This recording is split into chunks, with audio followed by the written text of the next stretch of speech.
नमस्कार, आप देख रहे खबरों की दीवार सीजीवाल। मैं हूं मनीष जायसवाल और इस वक्त मौजूद हूं सूरजपुर जिले के श्रीनगर रामानुजनगर में।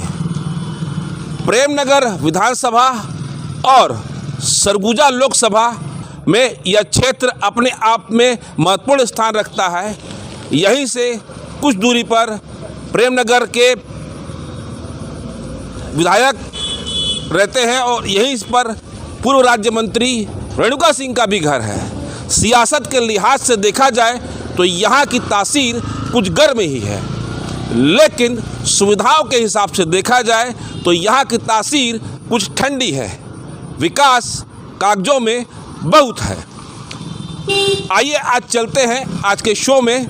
मामला है वही अंतागढ़ से अंबिकापुर के बीच जनशताब्दी एक्सप्रेस को लेकर।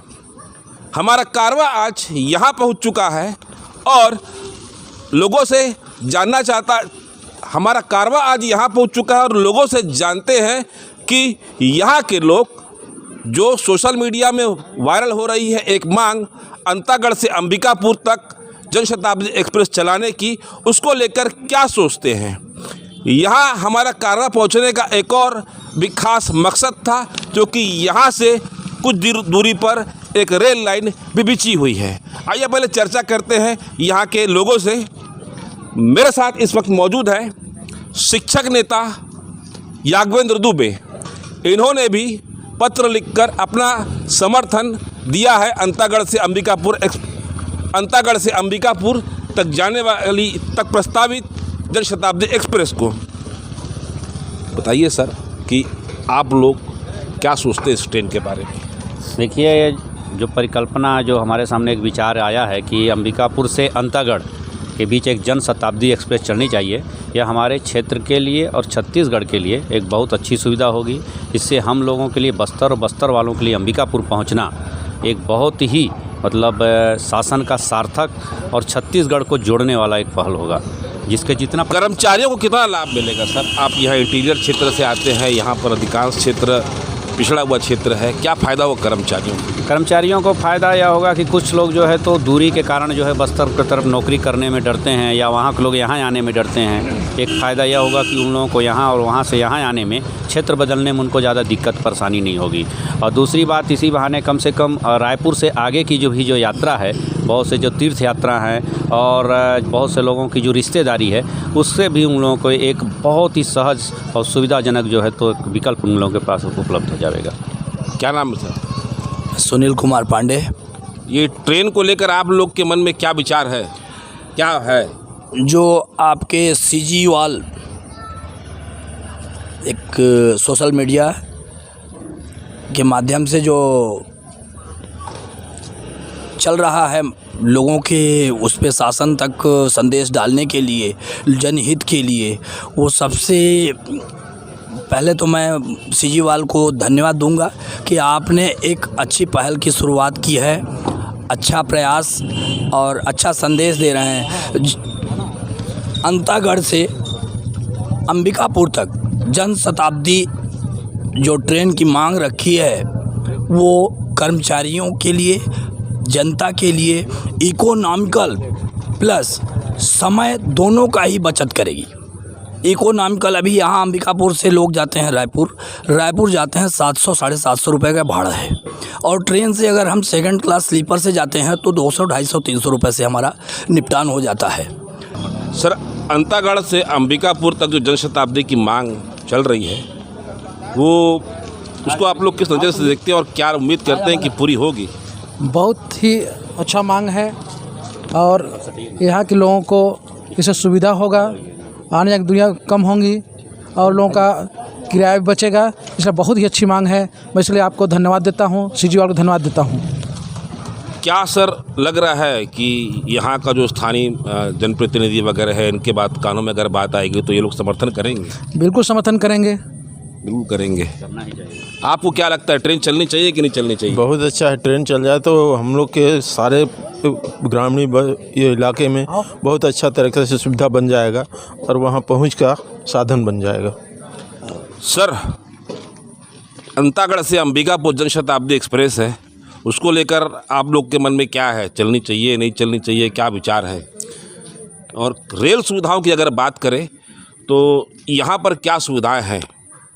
भाई साहब देखिए, अभी तक जो है यहाँ से अंबिकापुर से हम लोग जाया करते थे, दुर्ग है, रायपुर, दुर्ग रायपुर जो है एक पैसेंजर चला करती थी।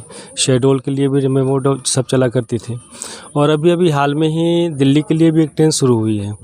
किंतु अभी आपने जो जनशताब्दी की बात कही, तो सुविधा का विस्तार हो, लोगों को अधिक से अधिक लाभ मिले, इसके लिए कोई भी जो है पीछे नहीं हटेगा और सभी इसमें तत्परतापूर्वक काम करेंगे। सभी का सहयोग है, सबका शुभकामना भी सबकी है कि अगर ये सुविधा प्राप्त हो जाए लोगों को, तो हर प्रकार से क्षेत्र का जो है विकास होगा, लोगों का आवागमन होगा, रोजगार के माध्यम रास्ते खुलेंगे और लोगों को सुविधाएं भी मिलेंगी, तो अच्छा है।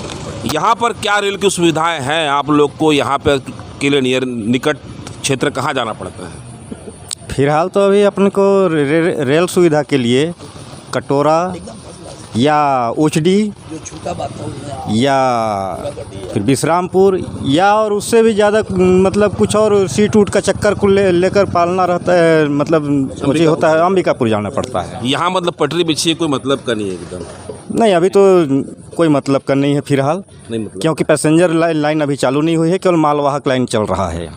आप चर्चा में बता रहे थे कि यहाँ से कुछ शॉर्ट रूट है, रेल की पटरी बिछी है, कहाँ से कहाँ तक की बिछी है?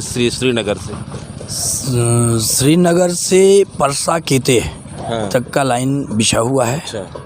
और वहाँ से रेल कॉरिडोर योजना के तहत ऐसा सुनने में आया था या प्रस्तावित भी हो चुका है। मेरे पास कोई अभी फ़िलहाल दस्तावेज तो नहीं है, जानकारी तो है, पुख्ता जानकारी है।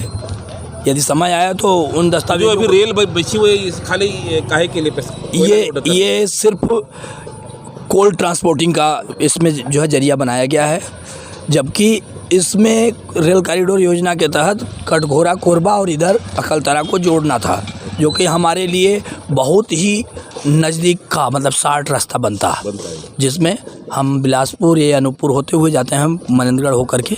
ये हमारे लिए बहुत लंबा रास्ता है।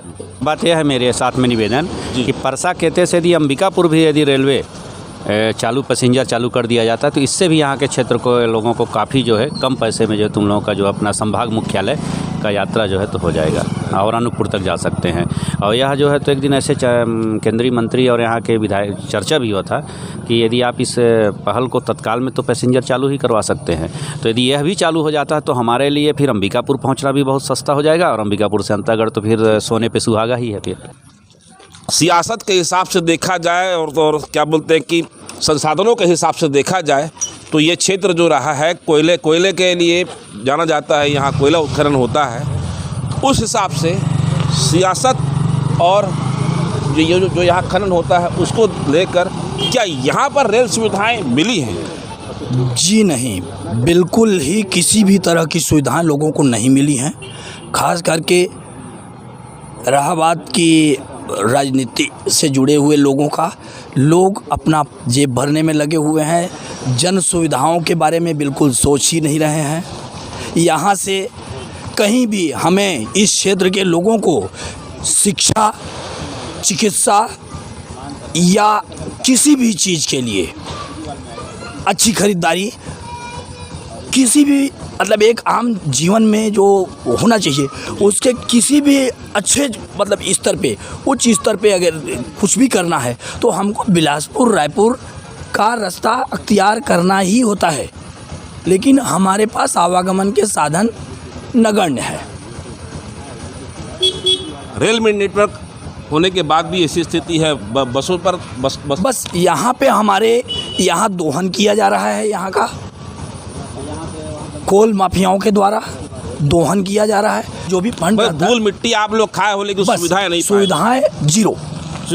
नेता इस तरफ कभी अपना ध्यान दिए ही नहीं। इधर इस क्षेत्र में आवागमन को लेकर के आज आप यहाँ से प्रेम नगर बिलासपुर मुख्य मार्ग पकड़ने को जाएं तो पूरे अस्थि पंजर हिल जाते हैं। इतनी दयनीय स्थिति रोड की है। ट्रेन तो हमारे लिए ख्वाब जैसा हो गया है। अगर हमको ट्रेन पकड़ना है रायपुर जाने के लिए तो हम 4 बजे निकलते हैं, 9 बजे विश्रामपुर से ट्रेन मिलेगी। और कल हम सवेरे हमको यानी कि लगभग मानिए 18 घंटे हमको जर्नी करना होता है। 18 घंटे जर्नी के बाद हम बिलासपुर महज 350 किलोमीटर को 18 घंटे बाद तय कर पाते हैं। टिकट मिलती है उसमें? कोई निश्चितता नहीं रहती, रिजर्वेशन तो नहीं मिलती, ये कन्फर्म है। दुर्ग अंबिकापुर में बिल्कुल नहीं। इसमें 15 दिन से पहले यदि आप कराएं, 15 दिन के पहले कराए हैं कम से कम।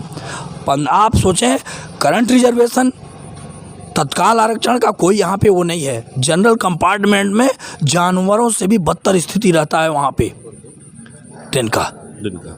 मतलब ये जो जनशताब्दी मान लीजिए शुरू होती है तो कोई लाभ मिलेगा आप लोग को? हमारे नसीब खुल जाएंगे, हमारे भाग्य खुल जाएंगे, हमारे क्षेत्र के लोगों को राहत मिलेगा, वो भी लेकर के जो इकोनॉमिकल स्तर पे चल रहा है वो तो पहले ढंग से चल रहा है। जो मतलब रेलवे भी आप लोग का शोषण किया है बहुत, एकदम बहुत शोषण। रेलवे शोषण नहीं आया किया है सिर्फ यहाँ से उत्खनन करके, कोल उत्खनन करके ट्रांसपोर्ट कर रहा है, लेकिन सुविधा नहीं दिया आप लोग को। हाँ, नगर के स्थानीय निवासी जिन्होंने खरी खरी बातें कही और वास्तविकता में यह यहाँ पर देखने पर भी नज़र आता है कि स्थिति यहाँ पर क्या है। रेलवे हो, चाहे एससीसीएल हो, चाहे केंद्र सरकार की कोई नवरत्न कोयला कंपनियाँ हो, इन्होंने यहाँ पर धूल के गुब्बार ही उड़ाए हैं। विकास के दावे इनके कहीं न कहीं आज के दौर में पीछे छूट गए हैं। सूरजपुर में फिर अभी एक और नई कोयला खदान खुलने वाली है। भविष्य में न जाने इनको सुविधाएं और क्या मिलेगी, कहा नहीं जा सकता। लेकिन यहाँ के लोगों से चर्चा करने पर यह लग रहा है कि एक और ट्रेन अगर यहाँ से अंबिकापुर से अंतागढ़ यदि जनशताब्दी शुरू होती है तो कहीं ना कहीं इनको थोड़ी समस्याओं से निजात मिलेगी। जैसा कि हमने पहले बताया है, पूरा विश्लेषण किया है अंबिकापुर से अनूपपुर तक या दुर्ग और जबलपुर तक चलने वाली ट्रेनों का, उसमें भी यह एक बात स्पष्ट यह बात सामने आई है कि दुर्ग अंबिकापुर एक्सप्रेस ट्रेन पर अपने आप में वाकई में बहुत ज़्यादा लोड है और यह ट्रेन अपनी क्षमता से अधिक भार लेकर चल रही है। और इसका निदान बस यही है कि इसकी जगह एक पैरेलल ट्रेन या एक जनशताब्दी एक्सप्रेस अंबिकापुर से दुर्ग या अंतागढ़ तक जोड़ी जाए। आज के कार्य में बस इतना ही। हमारी खबर अगर आपको अच्छी लगे तो लाइक, सब्सक्राइब, शेयर करें।